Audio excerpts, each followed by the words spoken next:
चलिए सभी साथी फटाफट से क्लास में जुड़ जाइए।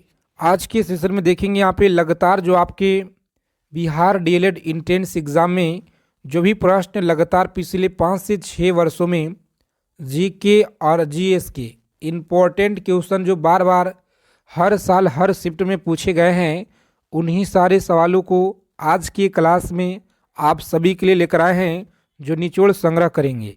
तो प्यारे मित्रों, अगर आप लोगों को इस बार बिहार डीएलएड इंट्रेंस एग्ज़ाम को क्रैक करना है, बिल्कुल अच्छे नंबरों से आपको इस बार पास होना है, तो आप सभी साथी इन सभी सवालों को कॉपी पेन लेकर आप लोग लिख लीजिए। आप सभी के पेपर में साथी सवाल यहीं से देखने को मिलेंगे, क्योंकि पिछली बार जो आप लोगों को हम तैयारी कराए थे, हर शिफ्ट में आपके भर भर के क्वेश्चन पूछे गए थे। जो साथी अगर तैयारी किए होंगे उनको पता होगा। तो चलिए इस बार फिर से ऐसा ही आप सभी के लिए हम कंटेंट लेकर आएंगे। जितने साथी क्लास में पहली बार जुड़े हैं तो फटाफट चैनल को आप लोग सब्सक्राइब करके बगल में बेल आइकन प्रेस करके ऑल पे आप लोग जरूर सेव कर लीजिएगा। देखिए, पूछा गया है आपके परीक्षा में कि निम्नलिखित में से किसे जो है पाटलिपुत्र को पौलिव्रथा कहा था। पाटलिपुत्र को पौलिव्रथा किसने कहा था? तो मेगास्थनीज के द्वारा आप लोग याद रखिएगा। किसके द्वारा जी? मेगास्थनीज के द्वारा। ए ऑप्शन रहेगा इस क्वेश्चन का राइट आंसर। आगे देखेंगे, अगला प्रश्न पूछा गया है दूसरा नंबर क्वेश्चन कि आदि काव्य की संज्ञा किसे दी जाती है। आदि काव्य की जो संज्ञा है यह किसे दी जाती है? बहुत ही महत्वपूर्ण सवाल है, याद रखिएगा आप लोग।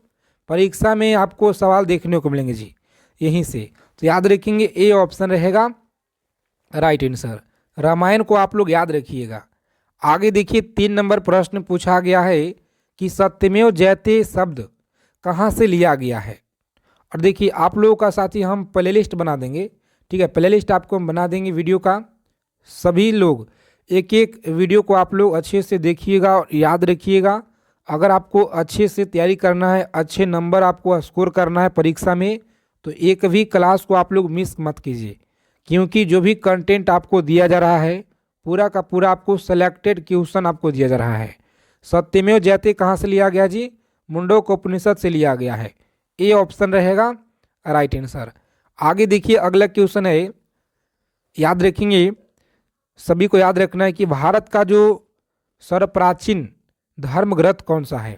भारत का सर्वप्राचीन धर्म ग्रंथ कौन सा है? तो याद रखेंगे आप लोग, यह वेद है जी। सी ऑप्शन रहेगा राइट आंसर। आगे देखेंगे, अगला क्वेश्चन पूछा गया है, भारतीय संगीत का जनक किसे कहा जाता है। भारतीय संगीत का जनक सामवेद को कहा जाता है। सामवेद आप लोग याद रखिएगा। भारतीय पुरातात्विक का जनक किसे कहा जाता है? चलिए बताइए आप लोग, भारतीय पुरातात्विक का जनक किसे कहा जाता है? इंपॉर्टेंट क्वेश्चन आप लोग याद रखेंगे, अलेक्जेंडर कनिंघम, जो ए ऑप्शन में आपको दिया गया है साथी राइट आंसर। चलिए सभी साथी क्लास को लाइक कर दीजिए आगे चलने से पहले। सभी लोग क्लास को लाइक कर दीजिए आगे चलने से पहले। देखिए, पूछा गया है कि पूरा पाषाण कालीन मानव का मुख्य जो व्यवसाय है यह क्या था? कृषि है, मिट्टी के बर्तन का बना, पशुपालन, शिकार करना। तो याद रखेंगे डी ऑप्शन रहेगा इस क्वेश्चन का राइट आंसर। डी ऑप्शन आप लोग याद रखिएगा। आगे देखेंगे, अगला प्रश्न पूछा गया है, 8 नंबर सवाल है कि भारतीय उपमहाद्वीप में कृषि के प्राचीनतम साक्ष्य कहाँ से प्राप्त हुए हैं? बताएंगे साथियों। यह सवाल आपके परीक्षा में लगातार पूछे गए हैं कि भारतीय उपमहाद्वीप में कृषि के प्राचीनतम साक्ष्य कहाँ से प्राप्त हुए हैं। तो मेहरगढ़ से आप लोग याद रखिएगा। कहाँ से? मेहरगढ़ से आप लोग याद रखेंगे। सी ऑप्शन रहेगा राइट आंसर। आगे देखेंगे, पूछा गया है आपके एग्जाम में, बिहार डीएलएड इंट्रेंस एग्जाम में सभी को याद रखना है कि प्रथम मानव होमिनिन जीवाश्म भारत की किस नदी घाटी से प्राप्त हुआ था? बताएंगे, प्रथम मानव होमिनिन जीवाश्म भारत की किस नदी घाटी से प्राप्त हुआ था? सही आंसर आप लोग याद रखेंगे नर्मदा घाटी। क्या है जी? तो नर्मदा घाटी आप लोग याद रखिएगा। चलिए देखेंगे, अगला सवाल है साथी, पूछा गया है, सभी को याद रखना है यहाँ पे कि सिंधु सभ्यता किस युग से संबंधित है। सिंधु सभ्यता है आद्य ऐतिहासिक युग से। आद्य ऐतिहासिक युग आप लोग याद रखिएगा। आगे देखेंगे पूछा गया है कि मोहनजोदड़ो में सबसे बड़ा जो इमारत है यह कौन सी है। मोहनजोदड़ो में सबसे बड़ा इमारत कौन सा है। तो अन्नागार आप लोग याद रखिएगा। इम्पोर्टेंट सवाल है आपकी परीक्षा की दृष्टि से। चलिए नेक्स्ट क्वेश्चन देखिए। यहाँ पे कम समय में जितना हो सके ज़्यादा से ज़्यादा हम लोग चीज़ों को रिवीजन करेंगे, क्योंकि आप सभी के लिए हम पूरा का पूरा सेलेक्टेड क्वेश्चन साथी लेकर आ रहे हैं क्लास में, और कम समय में ज़्यादा से ज़्यादा क्वेश्चन आपको हम करा रहे हैं। देखिए वस्त्रों के लिए कपास की खेती का जो आरंभ है सर्वप्रथम किया गया भारत में, आप लोग याद रखिएगा, किया गया था। तो डी ऑप्शन रहेगा यहाँ पे राइट आंसर जी, डी ऑप्शन। चलिए देखेंगे पूछा गया सवाल है 13 नंबर कि भारत का सबसे बड़ा हड़प्पन पशु पुरास्थल कौन सा है। हड़प्पन पुरास्थल कौन सा है। राखीगढ़ी है, बनावली है, कालीबंगा या लोथल है। तो राखीगढ़ी आप लोग याद रखिएगा, ए ऑप्शन रहेगा इस क्वेश्चन का राइट आंसर। चलिए देखेंगे अगला क्वेश्चन पूछा गया आपके एग्जाम में, सभी को याद रखना है कि लेखन कला की जो उचित प्रणाली है विकसित करने वाली सर्वप्रथम प्राचीन सभ्यता कौन सा है। लेखन कला की जो उचित प्रणाली विकसित करने वाली प्रथम जो प्राचीन सभ्यता है यह कौन सा है। तो साथियों सी ऑप्शन को आप लोग लॉक करेंगे और आगे बढ़ेंगे। सुमेरिया आप लोग याद रखिएगा। चलिए देखेंगे अगला सवाल पूछा गया आपकी परीक्षा में, याद रखिएगा कौन सा हड़प्पीय नगर 3 भागों में विभक्त है। बताएंगे धौलावीरा जी, कौन सा धौलावीरा आप लोग याद रखिएगा। पुराणों की संख्या कितना है। बहुत ही अच्छा सवाल है, बताइए आप लोग पुराणों की संख्या कितना है। तो बी ऑप्शन आप लोग याद रखिएगा 18 है। कितना 18 आप लोग याद रखिएगा पुराणों की संख्या है। देखिए वेद शब्द का जो अर्थ है यह कौन सा होगा। वेद शब्द का अर्थ आप लोगों को बताना है। तो ज्ञान आप लोग याद रखिएगा, क्या है ज्ञान आप लोग याद रखेंगे। आगे देखिए पूछा गया सवाल है आपके परीक्षा में बिहार डीएलएड एंट्रेंस एग्ज़ाम। सभी साथी चैनल को सब्सक्राइब कर लीजिए। यहाँ पे आप लोगों को कंटिन्यू क्लास आपको दिया जा रहा है जी। जो आपका परीक्षा फरवरी में है, महाभारत मूल किस रूप में जानी जाती है। तो डी ऑप्शन को लॉक करेंगे। जय संहिता आप लोग याद रखिएगा। चलिए देखेंगे अगला सवाल पूछा गया है गोत्र शब्द का जो प्रयोग है सर्वप्रथम कब हुआ। गोत्र शब्द का प्रयोग आप लोग याद रखिएगा, बी ऑप्शन को लॉक करेंगे। ऋग्वेद में आप लोग याद रखिएगा। चलिए महात्मा बुद्ध का जो जन्म है एवं ज्ञान की प्राप्ति किस दिन हुआ था। महात्मा बुद्ध का जन्म और ज्ञान की प्राप्ति हुआ था वैशाख पूर्णिमा के दिन, आप लोग याद रखिएगा। ठीक है, ये ऑप्शन रहेगा इस क्वेश्चन का राइट आंसर जी। आगे देखेंगे महात्मा बुद्ध किस वंश से संबंधित है। महात्मा बुद्ध किस वंश से संबंधित है। मौर्य वंश आप लोग याद रखेंगे। चलिए देखेंगे साथ ही पूछा गया है आपकी परीक्षा में कि भगवान महावीर जो प्रथम शिष्य कौन थे। भगवान महावीर का प्रथम शिष्य आपको बताना है। सभी साथी क्लास को लाइक कर दीजिए फटाफट से। आगे चलने से पहले चैनल को आप लोग सब्सक्राइब कर लीजिएगा जितने साथी नए जुड़े हैं क्लास में। ठीक है, भगवान महावीर का जो प्रथम शिष्य है यह कौन था। तो ए ऑप्शन को लॉक करेंगे। जमाली आप लोग याद रखिएगा जी। चलिए देखेंगे अगला क्वेश्चन है 23 नंबर सवाल।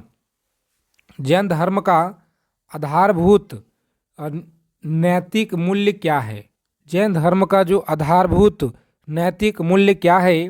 तो लॉक करेंगे ऑप्शन नंबर सी को और आगे बढ़िएगा अहिंसा आप लोग याद रखेंगे।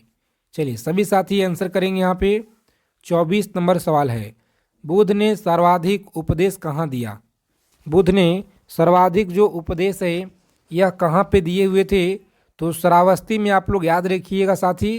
बी ऑप्शन इस क्वेश्चन का है सही आंसर। आगे देखेंगे अगला प्रश्न पूछा गया, याद रखिएगा सभी साथी क्लास को बिना स्किप किए हुए अंत तक देखिए अगर आपको इस बार अच्छे नंबरों से क्वालिफाई करना है। तो बुद्ध की खड़ी प्रतिमा निम्न में से किस काल में बनाई गई है? बताएंगे आप लोग। खड़ी प्रतिमा निम्न में से किस काल में बनाई गई है? तो बी ऑप्शन को लॉक करेंगे। कुषाण काल आप लोग याद रखिएगा। तीर्थकर शब्द जो है किससे संबंधित है? तीर्थकर शब्द किससे संबंधित है? बताइए आप लोग फटाफट से राइट आंसर। डी ऑप्शन को लॉक करेंगे। जैन से आप लोग याद रखिएगा। और विश्व का जो पहला गणतंत्र वैशाली में किसके द्वारा स्थापित किया गया है जी? बताइए, विश्व का पहला गणतंत्र वैशाली में किसके द्वारा स्थापित किया गया है? तो लिच्छवी आप लोग याद रखिएगा। ठीक है, लिच्छवी आपको याद रखना है। मगध की प्राचीनतम राजधानी कौन सी थी? बताइए, मगध की जो प्राचीनतम राजधानी है यह कौन सी थी? तो सभी लोग याद रखेंगे। यहाँ पे सही आंसर है डी ऑप्शन को लॉक करेंगे, सॉरी सी ऑप्शन, और आगे बढ़ेंगे। चलिए देखेंगे अगला सवाल है कि पाटलिपुत्र के संस्थापक कौन है? पाटलिपुत्र के संस्थापक कौन है?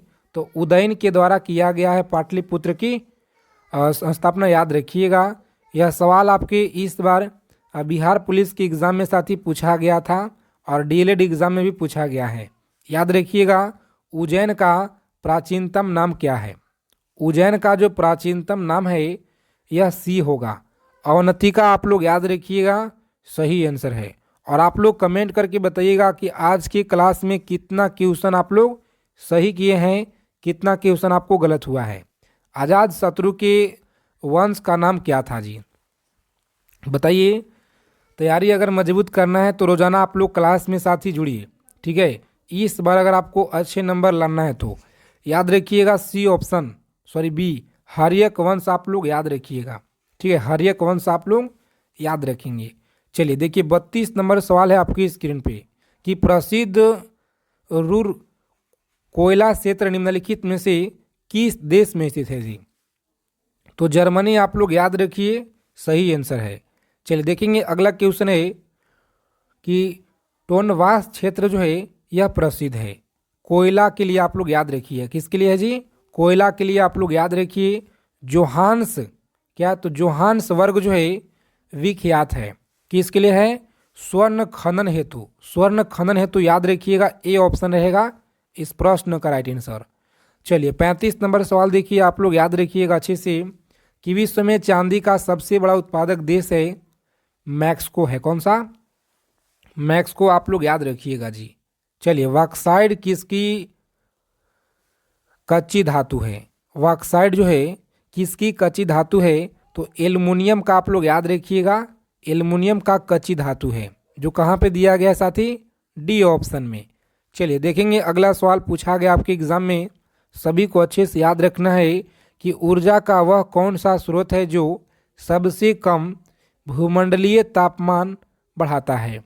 तो यहाँ पे याद रखिएगा आप लोग, भूतापीय ऊर्जा कौन सा है?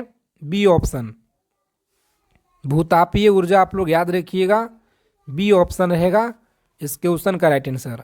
आगे देखिए पूछा गया है कि निम्नलिखित में से किस देश में निकेल का सबसे अधिक उत्पादन होता है? निकेल का, तो फिलीपींस आप लोग याद रखिएगा, ए ऑप्शन रहेगा हमारा इस क्वेश्चन का राइट आंसर। तो इसी तरह से आपको याद रखना है और जितना कम समय हो सके ज़्यादा से ज़्यादा हम लोग रिवीजन करेंगे। तो आप सभी साथी चैनल को सब्सक्राइब करके रखिए ताकि जो भी इम्पोर्टेंट सूचना है आपको सबसे पहले मिले। योजना आयोग को प्रतिस्थापित करते हुए किस दिन नीति आयोग जो है अस्तित्व में आया? तो याद रखिएगा आप लोग 1 जनवरी 2015 नीति आयोग आप लोग याद रखिएगा। चलिए 40 नंबर सवाल देखिए, याद रखना है कि निम्नलिखित में से कौन जो है एक संविधान नेत्र संस्था है? संघ लोक सेवा आयोग है, वित्त आयोग, निर्वाचन आयोग है या नीति आयोग है? तो नीति आयोग आप लोग याद रखिएगा साथी, सही आंसर है। चलिए देखेंगे अगला क्वेश्चन है, नीति आयोग के मुख्यालय याद रखेंगे नई दिल्ली में। कहाँ पे है? नई दिल्ली में आपको याद रखना है। संसद में प्रथम लोकपाल विधायक प्रस्तुत किया गया था, याद रखिएगा सी ऑप्शन, 1968 में आप लोग याद रखिएगा। आगे देखेंगे कौन सा देश है जो तंबाकू उत्पादन में विश्व में प्रथम स्थान पर है? तो यह चीन है जी। कौन है? चीन आप लोग याद रखिएगा। और इस प्रश्न का आंसर आप लोग कमेंट बॉक्स के माध्यम से ज़रूर बताइएगा। आज की क्लास अगर आपको अच्छी लगी, क्लास को लाइक कीजिए, चैनल को सब्सक्राइब कीजिएगा। जय हिंद साथियों, मिलते हैं अगले क्लास में अच्छे टॉपिक के साथ।